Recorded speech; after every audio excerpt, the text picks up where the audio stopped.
আমাদের গ্রামের বেশ ঐতিহ্যবাহী একটা মেলা, যেটা টিকিট হয় মাত্র 5 টাকা। আর তাতে থাকে অনেক কিছু আকর্ষণীয় জিনিস, যেটা না দেখলে মিস করে যাবেন। ইচ্ছে খুশি লাইফস্টাইলের পক্ষ থেকে সবাইকে জানাই স্বাগতম। আশা করছি সবাই খুব ভালো আছেন, আমিও ভালো আছি আপনাদের দয়ায়। আজকে চলে এসেছি আমার গ্রামের একটা মেলাতে। সেই মেলাটা আমি তোমাদের সঙ্গে শেয়ার করে নেব। শীতের শেষে আমাদের বেশ কয়েক রকমের মেলা হয় গ্রামে।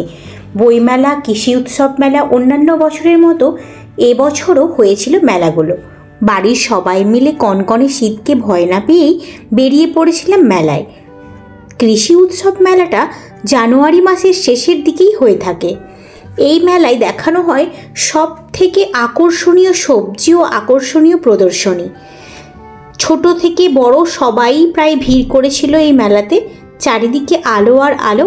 শীত বলে কেউ আসতে চাইছিলাম না বাড়ি থেকে, কিন্তু আসার পর দেখলাম বেশ ভিড় জমেছে।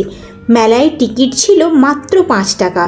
আমি যখন থেকে ছোট ছিলাম আজ পর্যন্ত একই রকম টাকা ছিল, ওই 5 টাকায়। ওটা কিন্তু এখনও বাড়েনি। আমি গ্রামে থাকি, এখন অনেক ধরনের সবজি এখানে পাওয়া যায়। এই গ্রামের যে সমস্ত সবজি সব থেকে ভালো হয় আর আকর্ষণীয় হয়, সেটাই এই মেলাতে দেখানো হয়।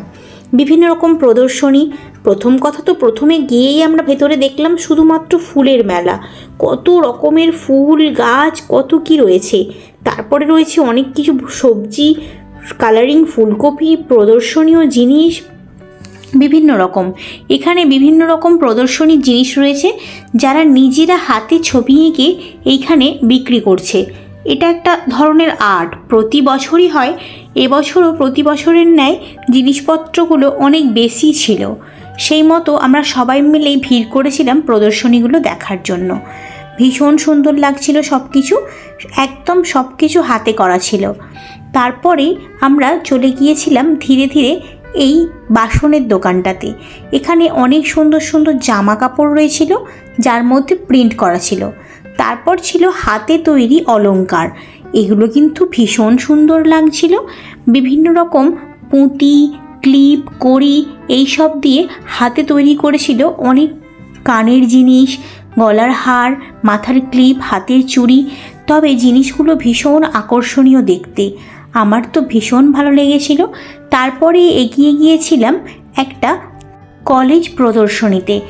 এখানে বিভিন্ন রকমের মাছ, অক্টোপাস, শঙ্কর মাছ, বিভিন্ন রকমের গিটগিটি, বিভিন্ন জিনিসকে এর মধ্যে এই প্রদর্শনীগুলোও দেখতে ভীষণ ভালো লাগছিল। তারপরেই আমরা দেখতে পেলাম এই কাঁকড়া বিছে, বিভিন্ন রকমের পাখি প্রজাতি, সমস্ত কিছুই এখানে ছিল। ফড়িংয়ের যে অনেক রকম প্রজাতি হয় সেটা কিন্তু দেখা যাচ্ছিল। তারপরেই চলে এসেছিলাম এই কলেজ আর্ট প্রদর্শনীগুলো পার করে আমরা চলে গিয়েছিলাম ভূতের রাজার একটা দেশে। হ্যাঁ, ভূতের রাজা, এটা তো আমরা এতদিন গল্পে শুনেছি, সেটা আর দেখেওছি মুভিতে, অনেক পুরনো মুভি একটা, সেটারই আবার প্রদর্শনী হয়েছিল। প্রথমেই তো একটা ভূত ওখানে বসে আসরটা জমিয়ে দিল প্রথমেই। তারপরে ভেতরে চলে যাচ্ছি। এখানে রাজসভা চলছে, রাজা আর মন্ত্রী, আর রয়েছে সঙ্গে একটা পণ্ডিত। এইগুলো কিন্তু একদম সত্যিকারের মানুষ ছিল, যারা নিজেদের মতো করে নাটক করে যাচ্ছে আর আমাদেরকে দেখতে হচ্ছে সেটা বাইরে থেকে। ভীষণ সুন্দর লাগছিল দেখতে, একদম অদ্ভুত লাগছিল, কারণ এরা অনেকক্ষণ থেকে অনেক কষ্ট করে স্ট্যান্ড হয়ে দাঁড়িয়েছিল, নড়াচড়াও করছিল না। বেশ সুন্দর লাগছিল। আর এদেরকে দেখুন, গোপী গাইন আর বাঘা বাইন। যখনই ক্যামেরাটা এদের দিকে ঘুরিয়েছি, সে যা এক্সপ্রেশন, নিজের হাসি আর আটকে রাখতে পারিনি, বাধ্য হয়ে ক্যামেরাটা নামিয়ে নিলাম।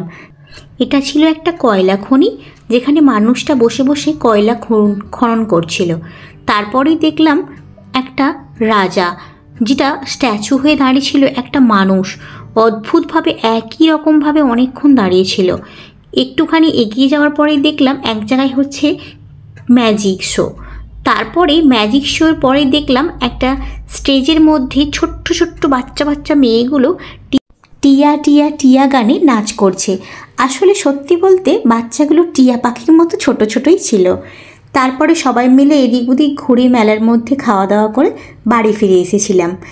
ভিডিওটা কেমন লাগলো অবশ্যই কমেন্ট করে জানাতে ভুলে যেও না। আর যদি ভালো লেগে থাকে একটা লাইক করে দিও। আর তুমি যদি আমার চ্যানেলে নতুন হয়ে থাকো, যাওয়ার আগে চ্যানেলটা সাবস্ক্রাইব করে যেও।